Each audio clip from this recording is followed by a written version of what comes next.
You are listening to Catholic Family Podcast. Greetings, fellow travelers through the liturgical year. This is Lisa Davis with another Feast Day Quick Take on the Feast of the Flying Saint. St. Joseph of Cupertino has come down to us in modern lore as being holy in spite of, how is it best to say it, in spite of being mentally handicapped. But many scholars believe that this is an extrapolation unproven about today's saint. He was not a scholar, this is not questioned, but many saints weren't scholars. St. John Vianney and St. Bernadette Soubirous, just to name a couple. We know book learning doesn't make a saint. There's an intelligence of soul, though, a wisdom that all saints develop ipso facto, and there are some saints who may be born with it. It's conjectured that today's saint was born with this kind of simple, holy soul. Born to a poor family in Cupertino, Italy in 1603, St. Joseph realized an inclination to the religious life at an early age and applied to the Franciscan abbey near Cupertino when he was 17 years old. But due to his lack of education, not an unusual thing for a child born into poverty at that time, he was not admitted into the order until he'd worked for the friars in their stables for a time.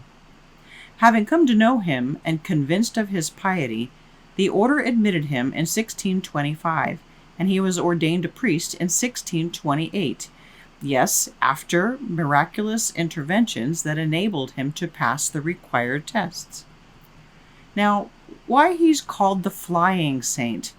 The stories of his levitation, which cause his biography to rise right off the pages of the Lives of the Saints, and which earned him a movie called The Reluctant Saint, filmed in 1962, which we recommend, by the way. And as portrayed in the movie, St. Joseph of Cupertino really did fly or levitate. It was documented many times, the most famous instance occurring during a visit to Pope Urban VIII. The Protestant Duke of Hanover, who was visiting the Vatican at that time, witnessed the miracle and converted on the spot. The ecstasies for which St. Joseph became famous, though, actually began in his childhood. His love for God and for the Mother of God were so profound, and his soul so pure, that the mere thought of heavenly things transported him. It was partly for this reason that his behavior was considered odd amongst the townspeople. But it wasn't long before the prodigy of his rising toward heaven with his prayers at the altar became legendary, and his holiness made him irresistible, too much so. The townspeople no longer made fun of the simple friar, but behaved like a fan mob, attempting to steal bits of his habit, sneaking into the monastery to catch glimpses of him, following him in large crowds wherever he went outside the monastery grounds. St. Joseph, the picture of humility, was humiliated by his celebrity. Because he was such a disruption to the monastery, his superiors were compelled to confine him to a small cell, forbidding him from joining in public gatherings of the friary, a requirement that St. Joseph likely welcomed. But word of his frequent levitations had already leaked out of the humble township that loved its flying Franciscan, and out in the cruel world the devil barely had to lift a finger to turn a good into a scandal. Human nature being what it is, tales of wonder turn to speculation, which turn to gossip, which turn to accusation, not unlike Christ's experience with the people of Jerusalem. It should be no surprise, though, that such an extraordinary and public phenomenon should come into question by the authorities of the Church, especially since there had been so much talk connecting flying with witchcraft. So St. Joseph was required to stand before the Church's inquiry, where he was neither found guilty nor acquitted, but was transferred from one Franciscan friary in the region to another for observation, first to Assisi, where he remained from 1639 to 1653, then briefly to Pietraubbia, and finally to Fossombrone, where he lived from 1653 to 1657. Throughout all these stresses and trials, St. Joseph maintained his calm, simple, prayerful demeanor, acquitting his office as a priest and continuing to periodically levitate while in prayer. During the last 35 years of his life, he also practiced great asceticism, usually eating solid food only twice a week, adding bitter powders to his meals otherwise.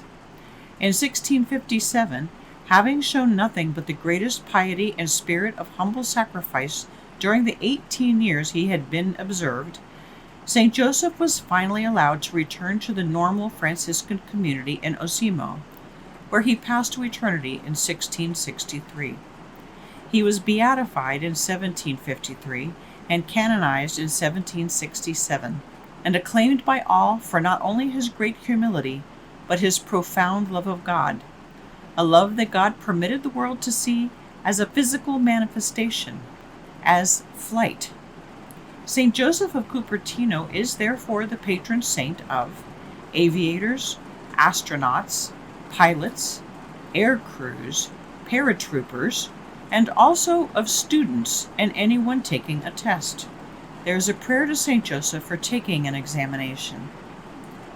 O great St. Joseph of Cupertino, who while on earth did obtain from God the grace to be asked at your examination only the questions you knew, obtain for me a like favor in the examinations for which I am now preparing.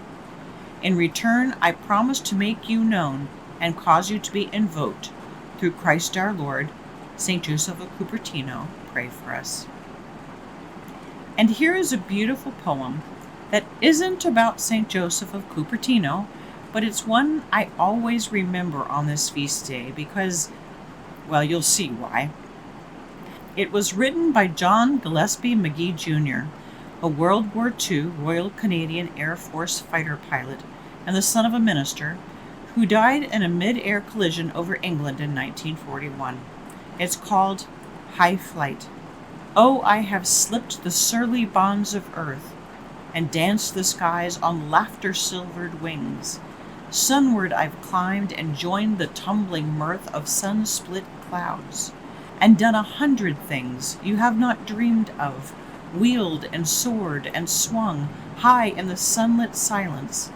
Hovering there, I've chased the shouting wind along and flung my eager craft through footless halls of air.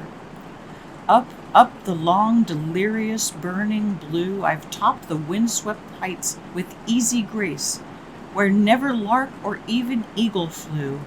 And while with silent, lifting mind I've trod the highly untrespassed sanctity of space, put out my hand and touched the face of God.